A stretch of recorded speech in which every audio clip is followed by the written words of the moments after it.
Now we'll finish both the left arm and shoulders follow through in overlapping action.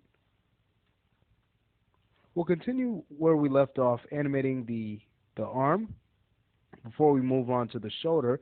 So let's select the left arm arcade control, and we'll go into our perspective and graph editor view and right to the translate Y. First off, notice how the arm is locking up here as it's coming down.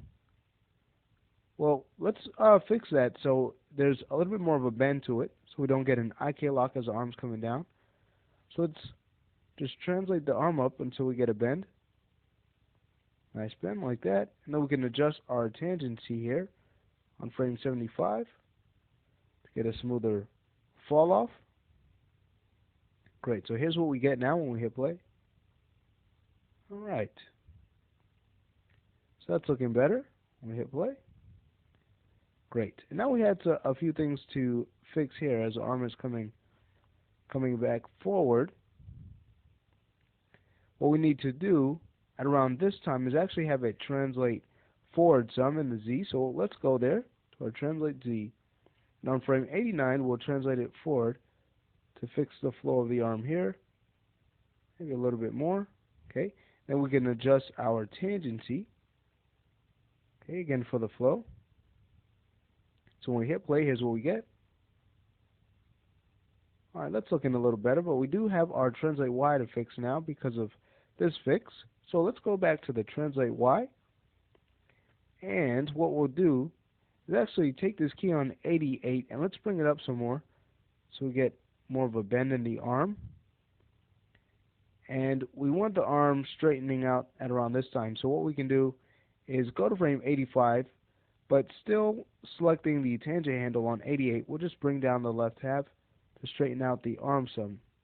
Okay, not too much. We don't want any IK lock. Great. So now that's looking better. Alright. And then we do have this situation here where the arm is locking up. So we can just take this key on 103 and let's move it up some. Give the arm more bend. Great. So here's what we get. Now with these fixes done, let's do a play blast to check out how our arm's looking now. We can render one off from here. Here it is. Great. So now the motion in the left arm is looking much better.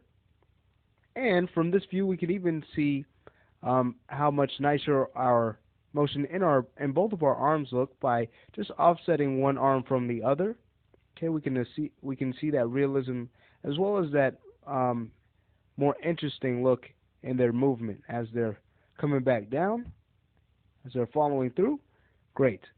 So now we can go ahead and move on to the shoulders. We'll close out our play blast, go to the left shoulder, and do similar fixes for what we did with the right shoulder. So let's go to our perspective and graph editor view.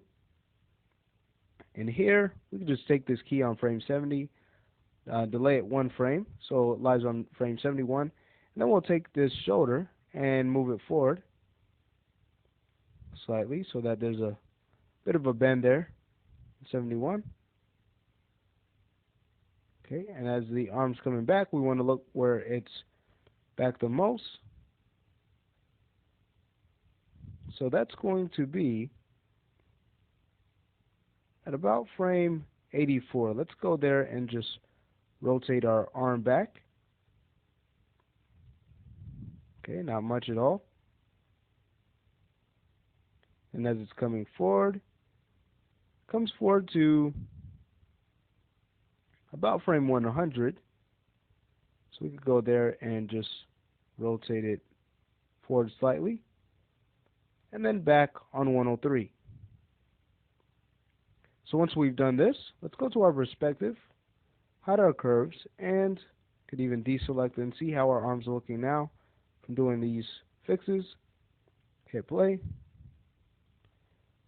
Okay, so it's looking pretty good, but of course we have the arms too bent. They need to be straightened out around this time here. So we'll just bring back our control curve, select our left arm IK, go to our perspective and graph editor view, and we need to just fix this key on 88 now. Bringing it down some more. Straighten that out, and all right. So with that done, let's go ahead and render off a play blast. Seeing if we like the movement to our shoulders, or to see if we need to fix it at all. How about from here? Here it is. And it's looking pretty good, but I think at around this point we can bring them back some more. Okay, because this looks a little bit awkward, the shoulder motion here. So let's go ahead and close this out. Bring back our control curve, select the left shoulder, and fix this key on frame 84. We'll go to the rotate Y and just bring that back some more. Okay, and we could even check out the key that we've just set. Then rotate Y. Okay, that looks fine. So his arm's going back. It goes back a little bit more. Then starts coming forward. Okay, and then for the forward motion, we'll check that out again. Alright, great. So with this done, let's go ahead and render off another play blast to see how the motion in the arm looks now. Here it is. Alright, great. That's much better. Okay, before we go ahead and call this arm done, remember we do want to check out multiple views of the arm to make sure that it is fine in more than one angle. So let's go for more of a back view. Okay, we'll make sure we get a nice view of our arms here, and render off another play blast to check out the back. Here it is. Alright, great. So the left arm is looking pretty good.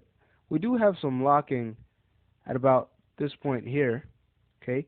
But what we're going to do is move on to the next lesson where we're going to work on the wrist and pretty much fix up that locking that we're getting right now on about frame 71. So that finishes this lesson, and again in the next lesson we will start working on animating the wrist.